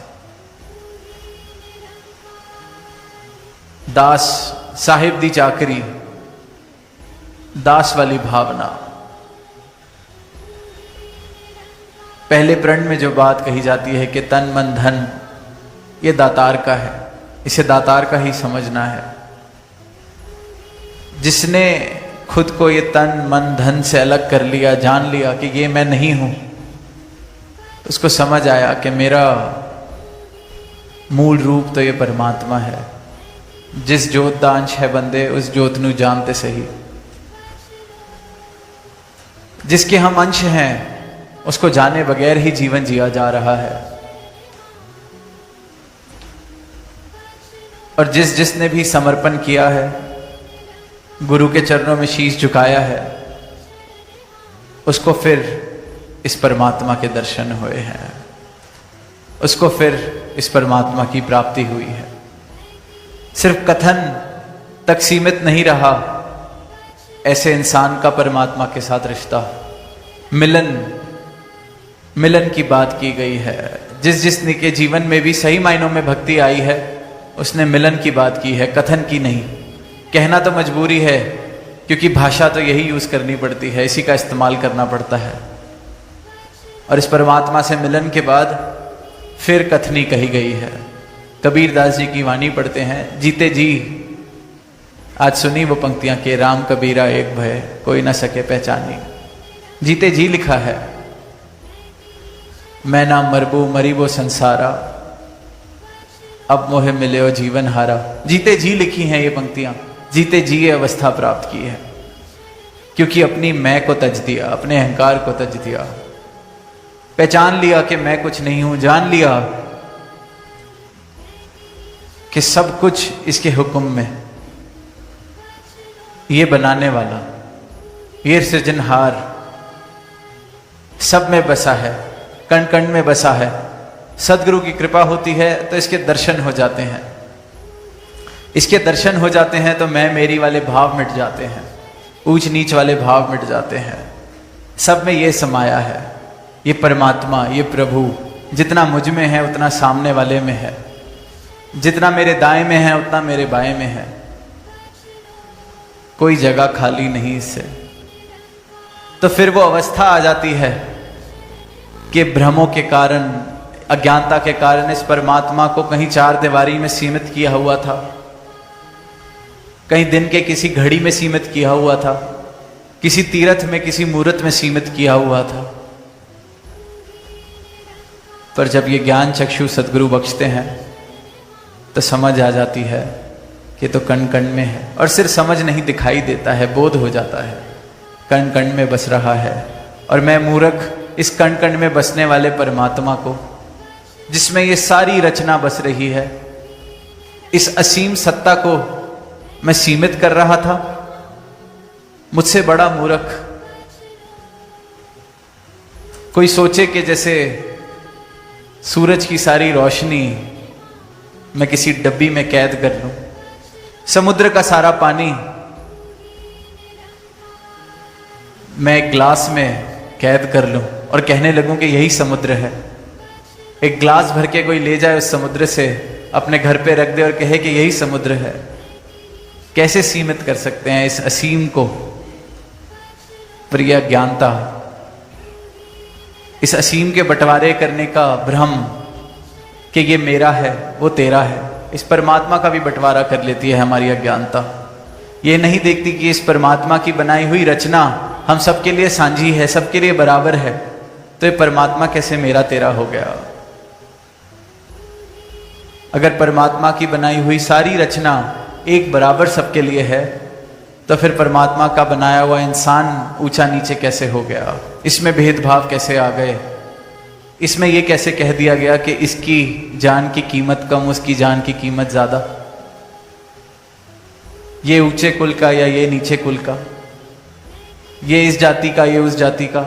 ये सिर्फ और सिर्फ अज्ञानता और भ्रमों के कारण धर्म मजहब की दीवारें बन जाती हैं, जात पात की दीवारें बन जाती हैं।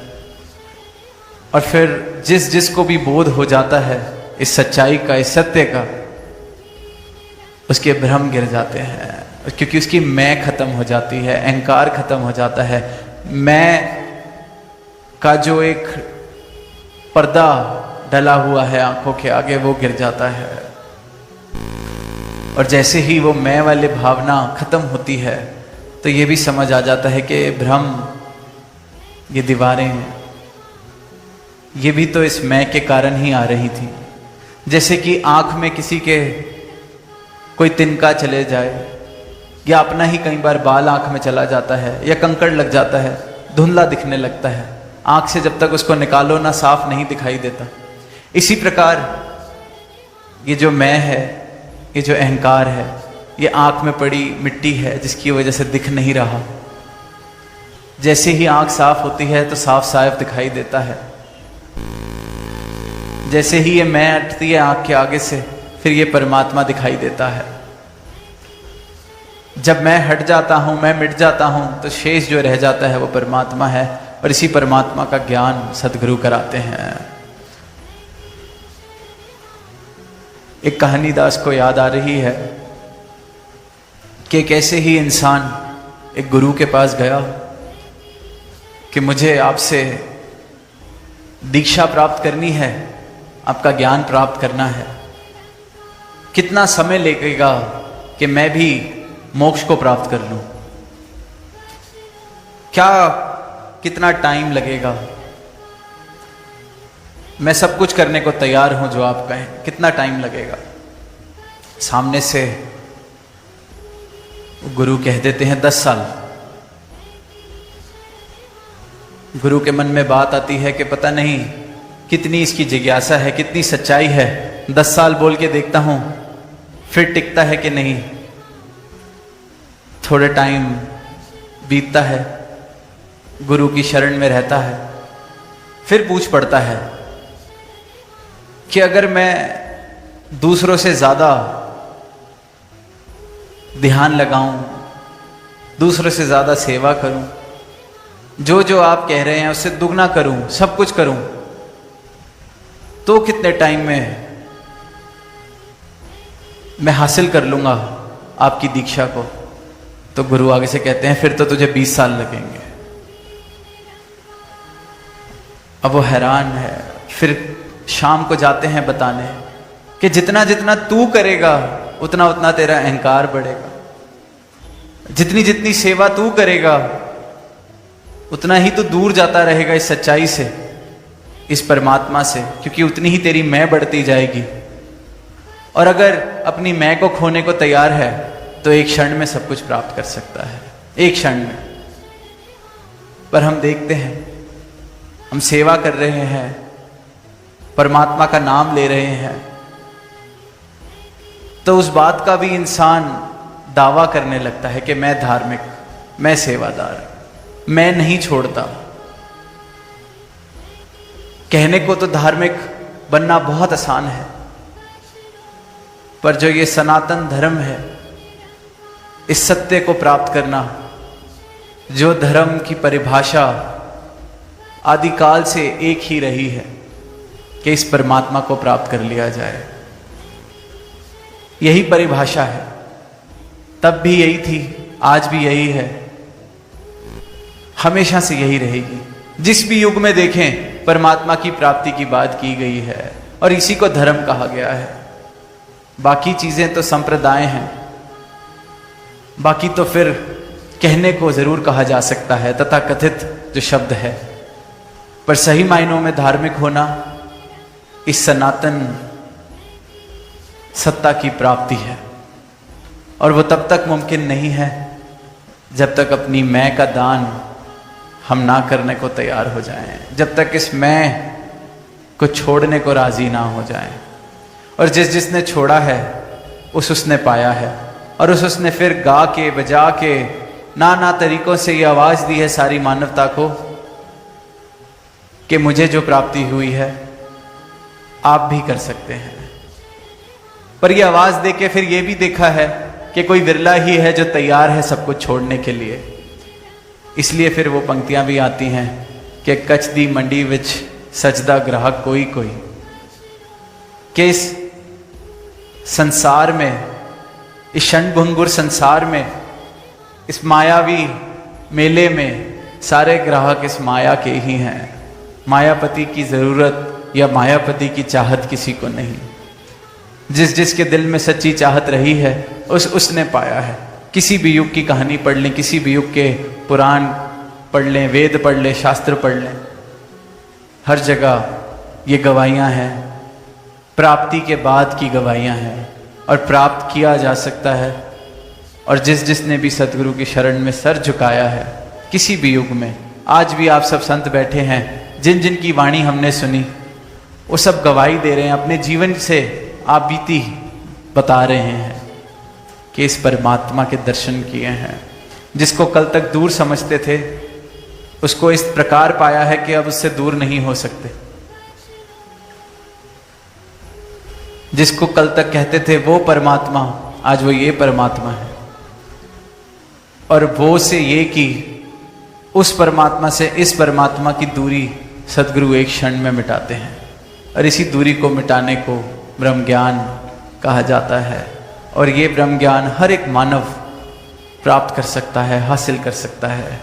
वो जो परमात्मा जिसे कहीं तीर्थ में, मूर्त में सीमित किया हुआ है, उसको देखा जा सकता है, उसकी असीमता को, उसके विराट स्वरूप को, उसके तत्व रूप से दर्शन किए जा सकते हैं। और इसी की प्राप्ति के लिए, इसी के दर्शन के लिए ये मानव जन्म मिला है, मानस तन मिला है। बड़े भाग मानस तन पाया, रामचरित्र मानस में लिखा है। यही गवाही हर ग्रंथ में दी गई है, हर ग्रंथ में, हर संत ने यही गवाही दी है। बड़े भागों से मिला है, क्योंकि इसकी प्राप्ति हो सकती है, इस एक की प्राप्ति हो सकती है, इस परमात्मा की प्राप्ति हो सकती है। सारे भ्रम मिट सकते हैं, सारे कर्म कट सकते हैं, आत्मा का कल्याण किया जा सकता है। मोक्ष के द्वार सदगुरु एक क्षण में खोल देता है। तो दातार से यही अरदास है कि हर एक जीवन भक्ति भरा जीवन हो, हर एक जीवन इस विराट की प्राप्ति कर सके, अपनी मैं को छोड़ के, अपने क्षण भंगुर अस्तित्व को छोड़ के, ये जो असीम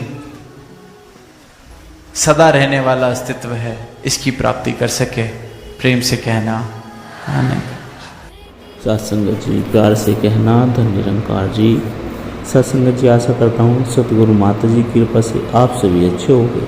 सत्संगत जी, आप जी के चरणों में बहुत ही सुंदर कहानी विचार, जिसका वैसे है अहंकार कैसे छूटेगा, कैसे छूटेगा अहंकार। आइए सत्संगत जी शुरू करते हैं इस कहानी के माध्यम से। सत्संगत जी, गांव में एक व्यक्ति रहता था जिसका नाम विवेक। वह अत्यंत बुद्धिमान था, पढ़ा लिखा, तेज दिमाग वाला और अपने काम में माहिर। गांव के स्कूल में शिक्षक था और लोग उसकी प्रशंसा करते थे।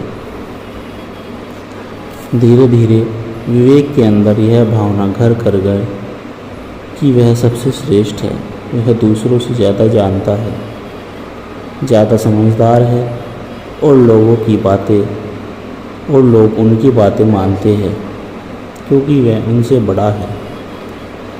हर बार जब कोई उसके ज्ञान की सराहना करता, उसके चेहरे पर मुस्कान नहीं बल्कि घमंड छलकता। अगर कोई उसकी बात से असहमत होता तो वह उसे मूर्ख करार देता। सत्संगत जी, एक दिन गांव में एक नया साधु आया। वह शांत, सरल और विनम्र था। लोग उसे बाबा शांतनंद कहकर बुलाते थे। बाबा ने तो ज़्यादा बोलते थे न ज़्यादा दिखावा करते थे, लेकिन उनके पास आने वाले को एक अजीब सी शक्ति मिलती थी। विवेक को बाबा की लोकप्रियता खटकने लगी। मैंने तो इतनी पढ़ाई की, इतने सालों से पढ़ रहा हूँ, और ये बाबा बस मौन रहकर लोगों के दिल जीत रहे हैं, उसने सोचा। वह बाबा के पास गया और कहा, बाबा, आपने कौन सा ग्रंथ पढ़ा है? क्या आपको वेद शास्त्रों की जानकारी है? लोग आपको क्यों पूछते हैं? बाबा जी मुस्कुराए और बोले, मैंने जिंदगी पढ़ी है बेटा। शास्त्र तो सिर के लिए है, पर अनुभव हृदय के लिए है। विवेक चिढ़ गया। उसने बाबा को नीचे दिखाने के लिए सभा बुलाई। सभा में उसने बाबा से प्रश्नों की वर्षा कर दी। तर्क, दर्शन, श्लोक, प्रश्न। बाबा हर प्रश्न पर मौन रहते। अंत में बोले, जिसको सब पता होता है उसे चुप रहना भी आता है।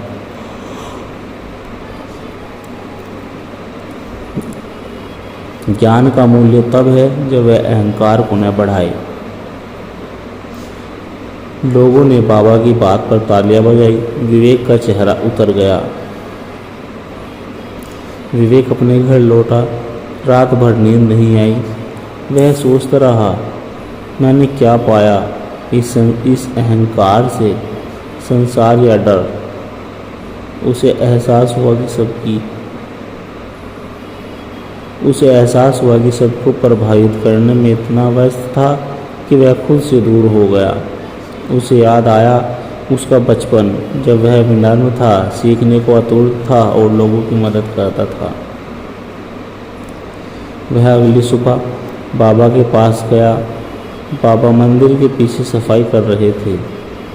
विवेक ने हाथ जोड़कर कहा, बाबा मुझे माफ़ कीजिए,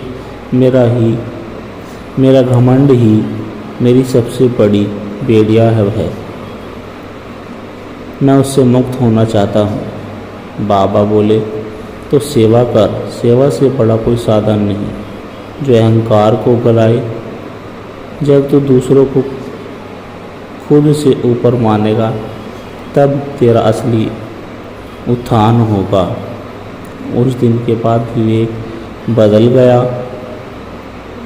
वह बच्चों को पढ़ाते समय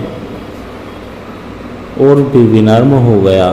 उसने गांव के वृद्धों की सेवा शुरू की, मंदिर की सफाई, गरीबों को खाना खिलाना। धीरे धीरे वह सबसे प्रिय बन गया, पर इस बार बिना किसी घमंड के। अब उसकी आंखों में तेज नहीं, करुणा थी। उसकी वाणी में ज्ञान नहीं, विनम्रता थी। लोग कहते, अब विवेक में सचमुच विवेक आ गया। सत्संग से अहंकार तब टूटता है जब हम खुद को दूसरों की सेवा में लगाते हैं। असली ज्ञान वही है जो हमको झुका दे, और असली ऊंचाई वही है जहां हम सभी को साथ लेकर चले। सत्संगत जी,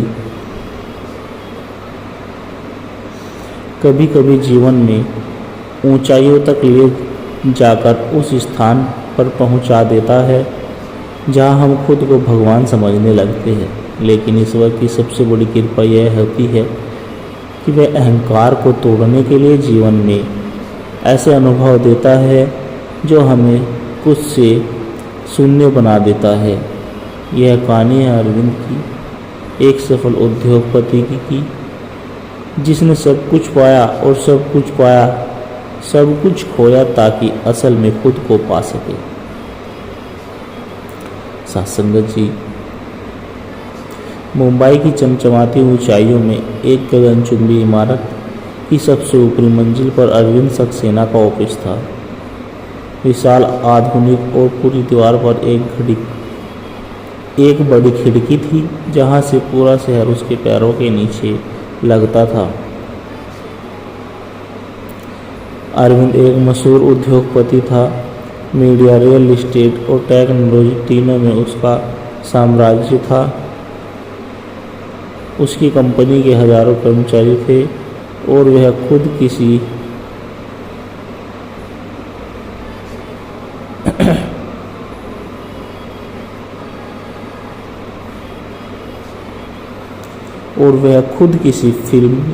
फिल्मी हीरो की तरह दिखता था। महंगे सूट, घड़ी, गाड़ियों का काफिला और बड़े बड़े बिजनेस सेमिनारों में भाषण देने वाला। लेकिन उसका सबसे बड़ा विश्वास यह था कि मैंने सब कुछ खुद कमाया है। मेरी मेहनत, मेरा दिमाग, मेरे ही सब कुछ है।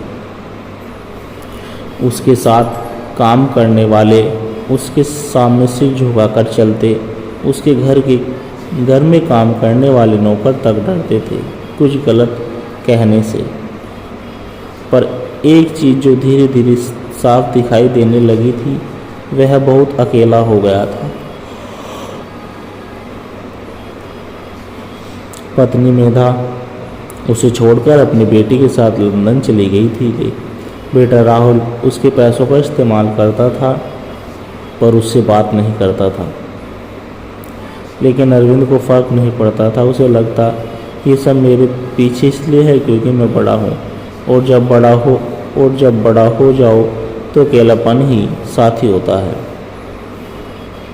एक दिन अचानक खबर आई, कंपनी का एक बड़ा प्रोजेक्ट कानूनी पछड़े में फंस गया है। कुछ जमीन के दस्तावेजों में गड़बड़ी निकली। सरकार की ओर से नोटिस आया। मीडिया ने खबर उछाली, अरविंद सक्सेना की कंपनी विवाद में है।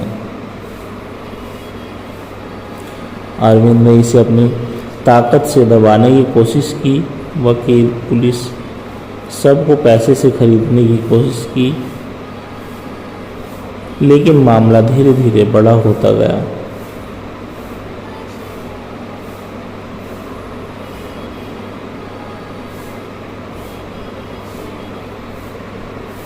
एक दिन इनकम टैक्स की रेड पड़ी, फिर ईडी की पूछताछ शुरू हुई। उसे यकीन नहीं हो रहा था कि उसका बनाया साम्राज्य धीरे धीरे उसके हाथ से फिसल रहा है। वह अपने बेटे राहुल से मिलने गया। बेटे ने मिलने से इनकार कर दिया। पत्नी ने फ़ोन तक नहीं उठाया। दोस्त जो पहले हमेशा पार्टी में साथ रहते थे, अब फ़ोन भी नहीं कर रहे थे। अरविंद अकेला बैठा था अपनी आलीशान कोठी में। पहली बार उसे लगा, क्या मैंने ज़िंदगी में सिर्फ नाम, पैसा और डर ही कमाया? एक रात उसने टीवी पर इंटरव्यू देखा। एक वृद्ध साधु बात कर रहे थे। अहंकार एक ऐसा बर्तन है जो जितना भरता है उतना ही अकेलापन बढ़ता है, और जब वो बर्तन फूटता है तब इंसान को असली जीवन दिखाई देता है, जहाँ मैं नहीं बस हम होते हैं। अरविंद की आंखें नम हो गई। अगली सुबह वह सब कुछ छोड़कर बनारस चला गया। काशी में एक छोटे से आश्रम में रुका। वहाँ के बाबा स्वामी आत्मानंद बेहद शांत और सरल थे। अरविंद ने उनसे कहा, मैं टूट चुका हूँ बाबा, मैंने सब कुछ खो दिया है। बाबा मुस्कुराए और बोले, नहीं बेटा, तू नहीं टूटा, अब तू खुला है, अब तेरे अंदर कुछ बढ़ सकता है। बाबा ने उसे सेवा में लगा दिया। मंदिर की सफाई, बूढ़े तीर्थ यात्रियों की मदद, खाना बनाना, कुत्ते को रोटी देना। अरविंद को ये सब छोटा लगता था, पर बाबा कहते थे, तू अब वो कर रहा है जो जीवन में को सबसे बड़ा बनाता है। एक दिन अरविंद ने एक बूढ़े को गोद में उठाकर मंदिर की सीढ़ियाँ चढ़ाई। बूढ़े ने सर पर हाथ रखकर कहा, तू बहुत बड़ा आदमी है। अरविंद मुस्कुराया और बोला, अब नहीं बाबा, अब मैं सिर्फ एक इंसान हूँ। उस दिन उसे असली संतोष मिला। बिना ख्याति, बिना खबरों में आए, बिना किसी स्टेज पर खड़े हुए। 6 महीनों बाद जब अरविंद वापस मुंबई लौटा, वह बदल चुका था। उसने कंपनी से इस्तीफा दे दिया और एक ट्रस्ट शुरू किया, गरीब बच्चों की शिक्षा और बुजुर्गों की सेवा के लिए। वह साधारण कपड़े पहनता, खुद चाय बनाता और अपने ट्रस्ट में हर कर्मियों को बारी बारी से देखता। अब वह जब मुस्कुराता तो मुस्कुराहट में आत्मविश्वास नहीं, विनम्रता होती थी। सासंगत जी, अंतिम संदेश। एक बार एक नौजवान ने अरविंद से पूछा, सर आप इतने बड़े आदमी होकर सब कुछ छोड़ कैसे पाए? अरविंद ने हंसकर कहा, बेटा जब मैंने खुद को सबसे बड़ा माना तब मैंने सब कुछ खोया, और जब मैंने खुद को सबसे छोटा माना तब असल में मुझे सब कुछ मिल गया, सुकून, प्रेम और खुद से मुलाकात। सासंगत जी, प्रकाश की ओर। रघुवीर नाम का एक किसान उत्तर भारत के एक छोटे से गांव में रहता था। जमीन, परिवार, पैसा सब कुछ था उसके पास, लेकिन फिर भी एक अजीब सी बेचैनी हमेशा दिल में रहती थी। रात को नींद नहीं आती, दिन में मन नहीं लगता। वह अक्सर सोचता, क्या यही जीवन है? सुबह उठो, काम करो, खाओ और फिर मर जाओ। क्या कोई उद्देश्य नहीं?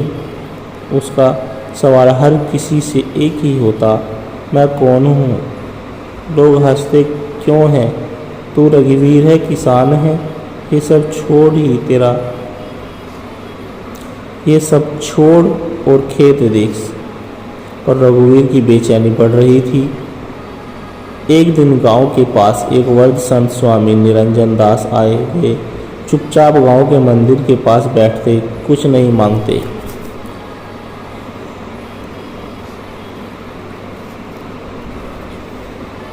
रघुवीर को उनके पास खिंचाव महसूस हुआ। एक दिन उसने पूछ ही लिया, बाबा मैं बहुत बेचैन रहता हूँ, क्या आप मुझे बता सकते हैं कि मैं कौन हूँ? बाबा ने कहा, जब तू ये जान जाएगा कि तू कौन है, तब तुझे बाकी किसी चीज़ की ज़रूरत नहीं रहेगी। रघुवीर ने आग्रह किया, बाबा मुझे बताइए, मुझे शांति चाहिए।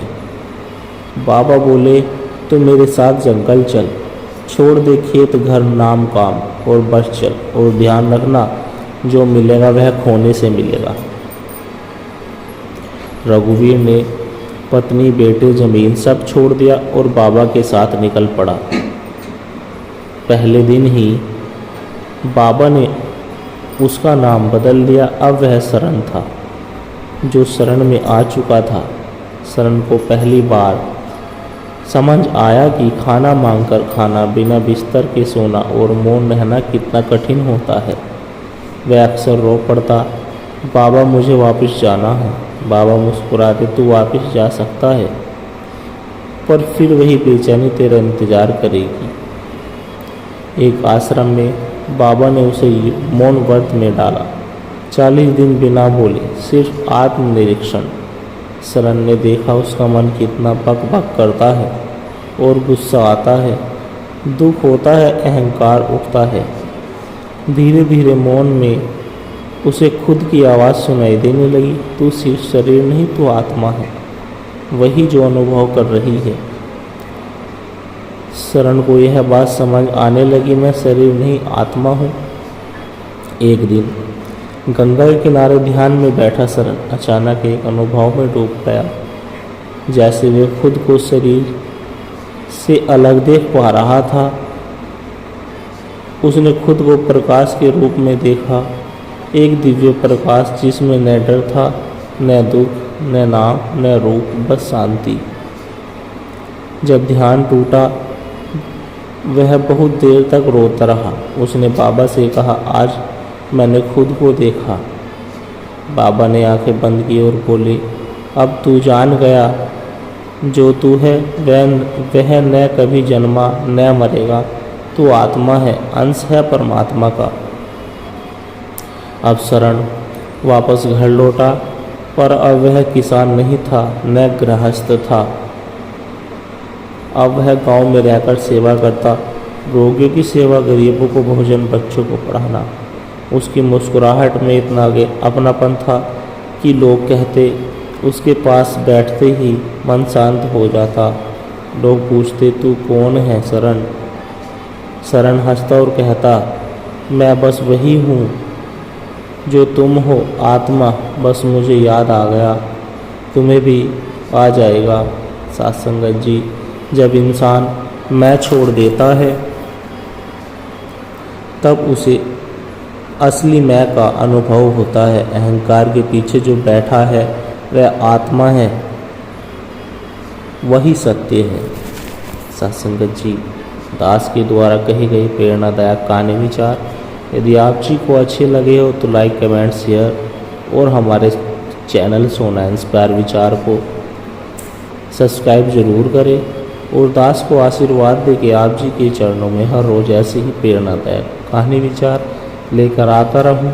सत्संगत जी, प्यार से कहना, धन निरंकार जी।